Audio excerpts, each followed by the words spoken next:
தொடர் சட்ட போராட்டத்தை நடத்திட்டு வரீங்க. வெற்றி கிடைக்கும் நம்புறீங்களா? உறுதியாக கிடைக்கும்.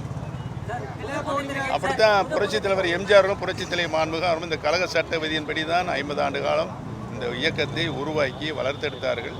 யாராலும் வெல்ல முடியாத இயக்கமாக இந்த இயக்கத்தை உருவாக்கினார்கள். இடையில் பொதுச் செயலாளரை தேர்வதற்கு நான் ஏற்கனவே சொன்னது போல பல பிரச்சனைகள் இங்கே உருவாகியிருக்கு. இந்த பிரச்சனைலாம் இருக்கக்கூடாது.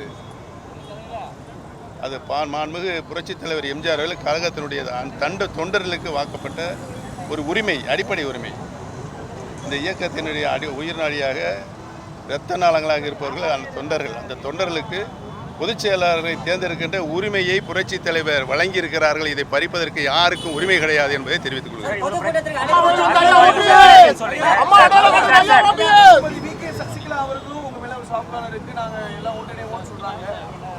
நான் ஏற்கனவே இதை பலமுறை சொல்லிவிட்டிருக்கிறேன். அனைத்து இந்திய அண்ணா முன்னேற்ற கழகத்தில் பிரிந்திருக்கின்ற சக்திகள் அனைவரும் இணைய வேண்டும் என்று தான் சொல்லியிருக்கிறேன்.